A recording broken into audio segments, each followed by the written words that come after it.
No que depende da natureza, Portugal é um país rico em biodiversidade, mas o investimento na conservação não tem correspondido ao valor do nosso tesouro natural. No ano passado, o Governo aprovou uma Estratégia Nacional de Conservação da Natureza para concretizar até 2030. Essa missão foi atribuída ao Instituto de Conservação da Natureza. Como autoridade nacional nessa matéria, pedimos-lhe que viesse ao terreno explicar esse plano, mas não esteve disponível no decurso desta reportagem. Optamos então por conhecer o trabalho de algumas organizações não governamentais e tomamos como exemplo o interior norte de Portugal.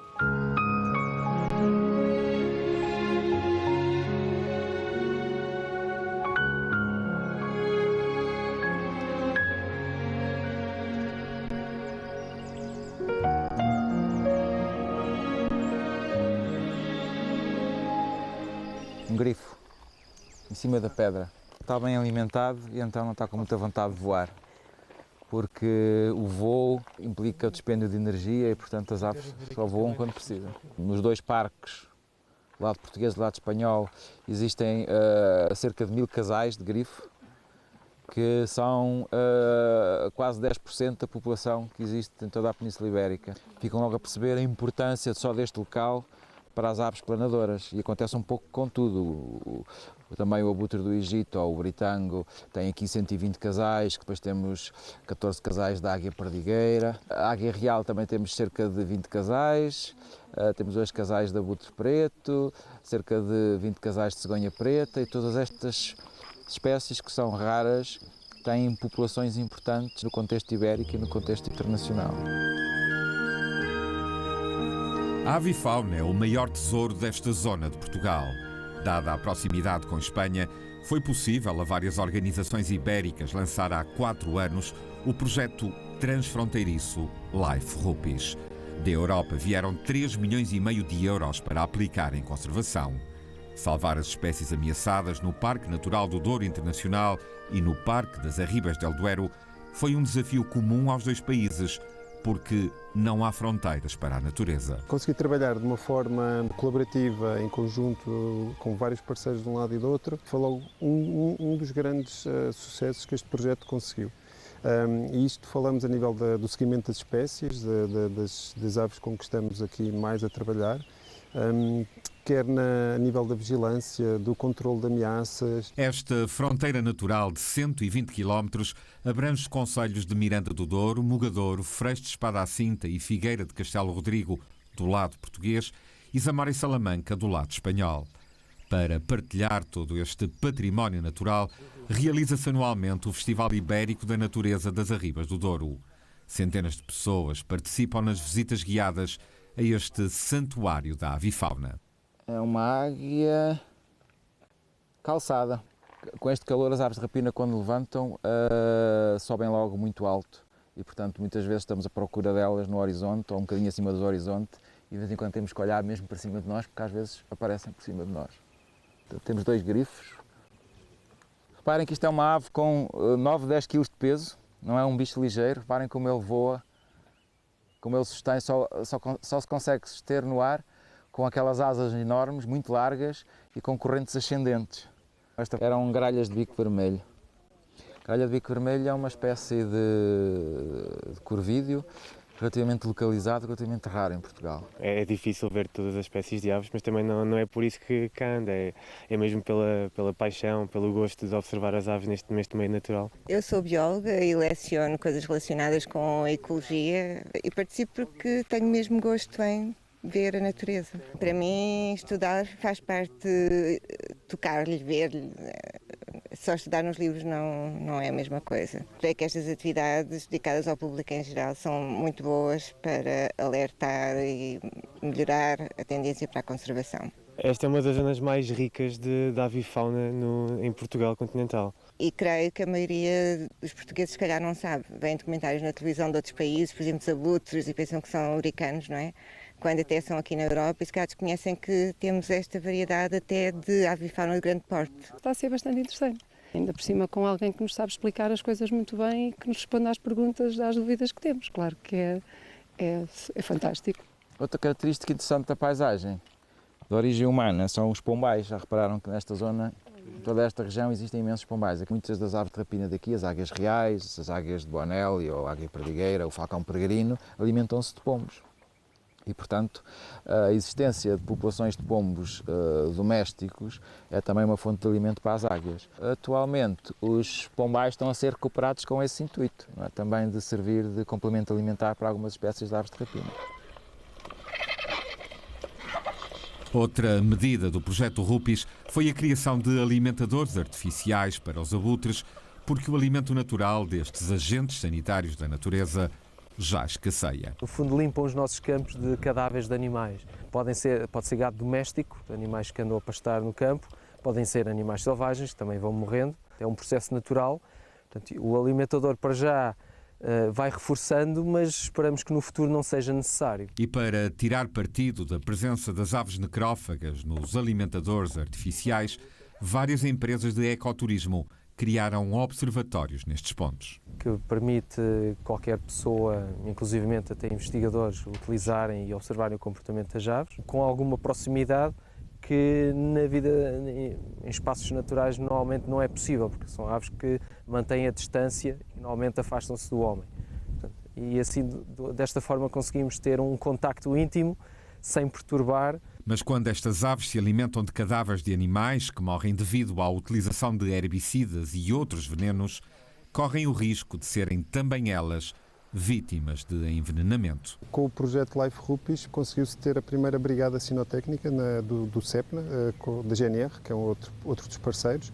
Portanto, temos cães treinados especificamente para a questão do veneno, para atuar em áreas protegidas, identificar, prevenir, fazem vigilância de áreas sensíveis onde existe histórico de situações relacionadas com o uso de veneno.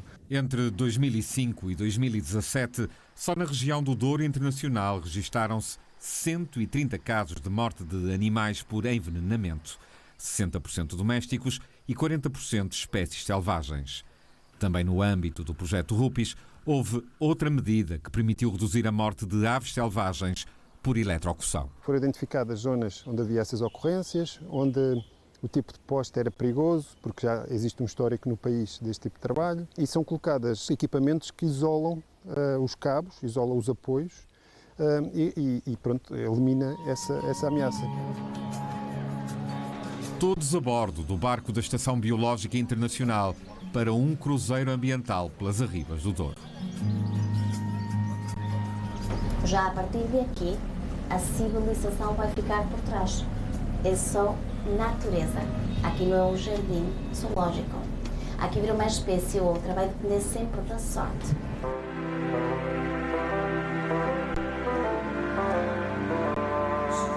Está agora uma águia de Bonelli. A águia de Bonelli é muito escassa. De facto, ao longo do percurso que nós vamos realizar, só temos um casal. E neste momento, elas estão em época de nidificação, que é uma época mais sensível. É por isso que a Estação Biológica Internacional, em colaboração com as administrações dos dois países, tem protocolos para a proteção desta espécie. Desde mais perto, assim à beirinha do rio agora. É um corvo marinho. Lá em cima tem mais um ninho. É o ninho de cegonha preta. Aproveitando este momento que temos aqui de silêncio, vamos ouvir o som do exterior. Eu vou sair fora com o microfone. Convido a que fechem os olhos, se relaxem e vamos ver o que conseguimos ouvir.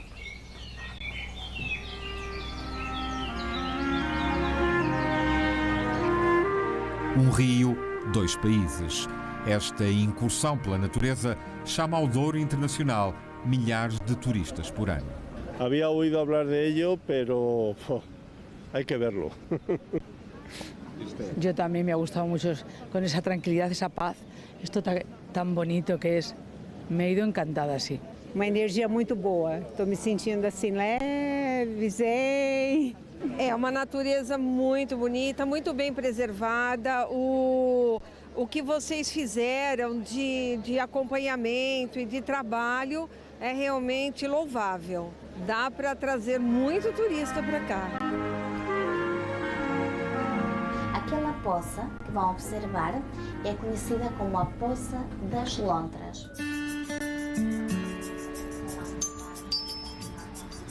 E quem não tiver a oportunidade de as ver no Rio, pode observá-las no aquário existente na Estação Biológica em Miranda do Douro.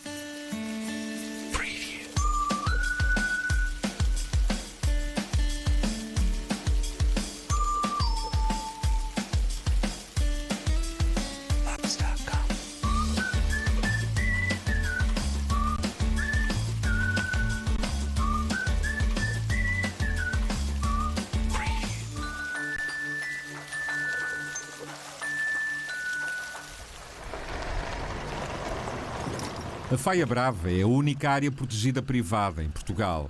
Inserida na Zona de Proteção Especial dos Vales do Coa e Águeda, na Beira Alta, esta reserva, com 1.600 hectares de território, tem por objetivo regenerar a fauna e a flora nativas. Daqui desapareceram os grandes herbívoros que estiveram cá presentes, como temos as gravuras aqui no Vale do Coa, que mostram a cabra selvagem, o auroque, portanto, algumas espécies que aqui existiam e que atualmente não estão presentes e, portanto, este ecossistema subsiste com essas espécies. Não estando essas espécies presentes, uma das formas de manter a mesma função é substituí-los por animais em estado semi-selvagem e nós optámos por ter raças bastante resistentes, bastante rústicas e primitivas.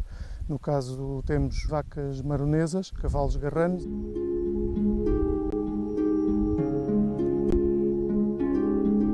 O objetivo deles estarem cá dentro, portanto, é manterem a vegetação herbácea e arbustiva relativamente controlada, portanto, criarem clareiras, manterem essas clareiras abertas, reduzirem a carga de material combustível e, no fundo, contribuírem também eles para a regeneração dos habitats. A Associação de Transumância e Natureza, responsável pela gestão deste território, dedica-se a adquirir terrenos para criar espaços para a natureza. Na perspectiva de recuperar o bosque mediterrâneo, de recuperar os solos, de prevenir, portanto, toda a questão ligada aos fogos florestais que degradam este tipo de floresta. E, de facto, os incêndios são a principal ameaça para a conservação. Em 2017, mais de 8.000 hectares de floresta arderam no Parque Natural do Douro Internacional.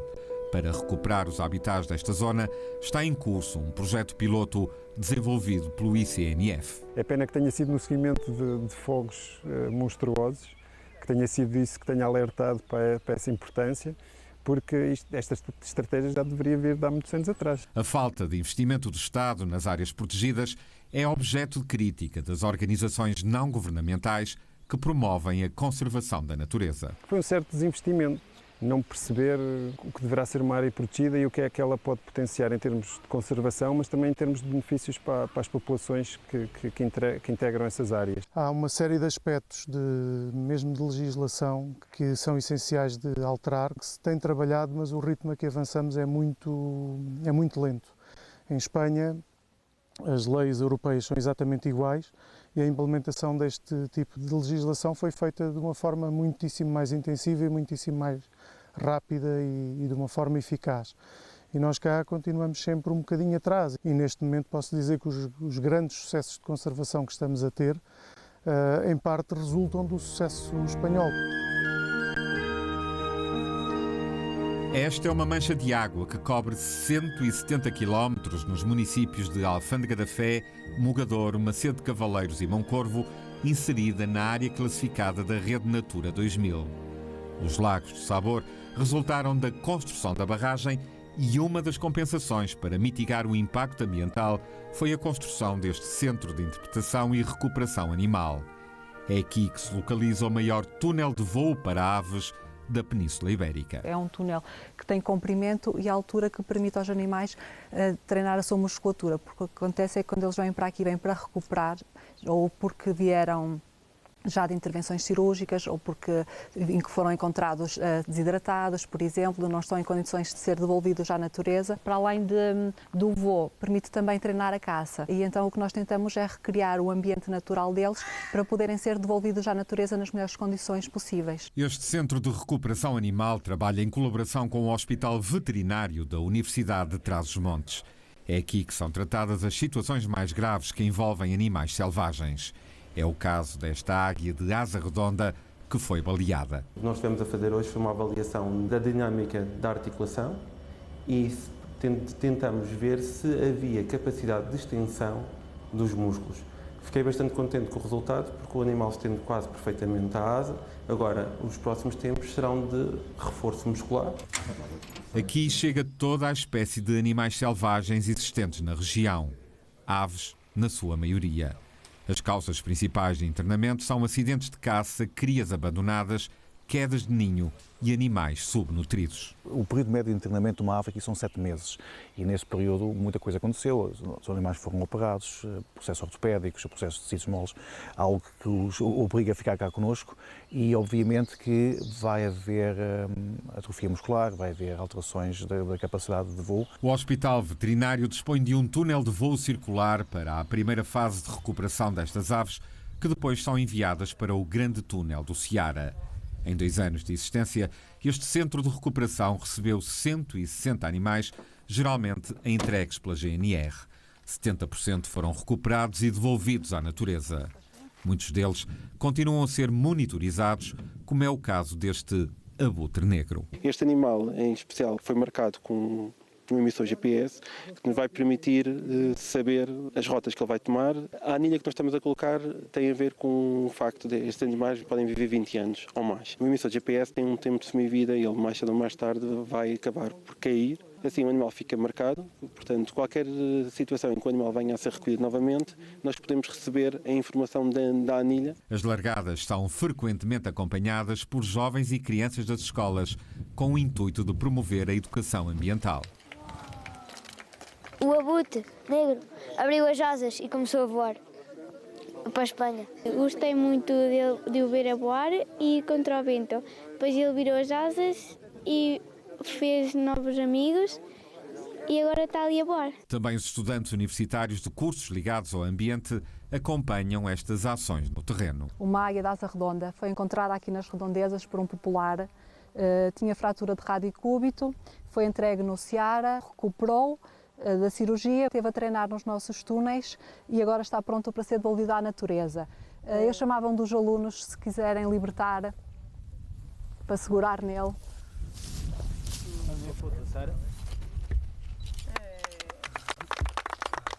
Ha sido una situación increíble tener un ave tan grande y tan rara de tener en las manos e poder libertá-la à natureza. É muito importante não ter só a teoria, também temos esta prática. E a aposta na educação ambiental está presente em todos estes projetos de conservação. Estivemos a fazer um processo de captura de aves que tem, sobretudo, como principal objetivo marcar uma série de aves em diferentes períodos do ano, com o intuito de descobrir para onde é que vão as aves no inverno. A primeira coisa que fazemos é identificar e, em função da identificação, o que fazemos a seguir é escolher a marca certa. Cada anilha tem um número único no mundo e eles sabem quem é o anilhador. Temos um alicate específico para colocar a anilha. Primeiro, fechar um bocadinho. Pronto. As ações decorrem ao ar livre e também no interior do centro interpretativo, onde a simulação de voo de uma águia é o grande atrativo. Parece mesmo, a sério. E se olharmos à volta vemos mesmo tudo. Foi uma experiência muito boa porque deu para vermos o que é que eles vêm lá de cima. Tentamos de uma forma muito simples transformar aquilo que é o património natural em algo, numa mensagem muito positiva de conservação, preservação. Podem utilizar também o Centro de Interpretação Ambiental para lecionar aqui aulas extra-escola, fora da escola, num contexto diferente. Isto são as penas de voo de um bútion, de uma águia de asa redonda. Se uma ave perder 2 ou 3 penas sequenciais da mesma asa, não consegue voar. E então ou esperamos até voltar a crescer a pena, ou fazemos uma coisa engraçada que se chama imping, que vamos tirar uma pena de um animal morto, um animal que já tenha morrido, tiramos a pena e vamos implantar. Esconde-se nas entranhas da serra e é raramente avistado. Motivo de curiosidade e de estudo, há muito que o lobo ibérico é seguido por biólogos como estes, que se aventuram em expedições até aos confins da floresta. Estas manchas, estas mais azuladas, são as alcateias que foram confirmadas e as alaranjadas são zonas de alcateias prováveis. Nós, no fundo, estamos a tentar fazer uma atualização. Gonçalo esfia a expedição ao habitat do lobo ibérico, no Parque Natural de Montezinho e na Serra da Nogueira, nos concelhos de Bragança e Vinhais. Parte do caminho faz-se em 4x4, mas há muito trilho para bater a pé. Percorrer os mesmos caminhos que os lobos percorrem para tentar encontrar indícios da sua presença. E os lobos, no fundo, para maximizar o seu custo energético, utilizam muito os caminhos de terra batida humanos. Seguir-lhes o rasto é um trabalho exaustivo e encontrar simples pegadas é já uma pequena vitória para quem procura indícios da sua presença furtiva. Estás a ver aqui? Sim. Tem aqui as unhas assim bem marcadas. Normalmente os dos lobos são um bocadinho mais compridas do que largas. E aqui a almofada traseira faz às vezes uma reentrânciazinha. Pois aqui nota-se bem aqui. Pronto, e vê-se que elas vão seguindo por aí sempre à direita. E mais à frente, os dejetos confirmam que este é território marcado pelo lobo. Olha, está aqui um. Como é que tu sabes que este aqui é de lobo? Porque vê-se estes pelos mais grossos que tens aqui, são pelos de javali. E porque o contacto visual com o lobo é oportunidade rara, os investigadores instalam câmaras na floresta durante longos períodos de tempo para registar os movimentos dos animais. Isto funciona com sensor de movimento, ou seja, cada vez que algo corte o sensor que está virado para o estradão, ele vai tirar uma fotografia, ou várias fotografias, ou um vídeo, conforme a gente tiver programado aqui. Claro que vai. A metodologia da armadilhagem fotográfica permite também estimar o número de alcateias que existem, da sua localização, sucesso reprodutor, densidades das suas presas silvestres, o corso, o javali ou o veado. E embora na maior parte das vezes não os consigam ver, fazem escutas para os ouvir. E conseguimos confirmar um local de reprodução com lobos com adultos e crias, e foi uma experiência engraçada e que acabámos por gravar. O último censo, realizado há 16 anos, dava conta da existência de uma população de cerca de 300 lobos em Portugal, que habitam essencialmente a norte do Rio Douro, em Trás-os-Montes e no Minho, e ainda um pequeno núcleo na beira interior.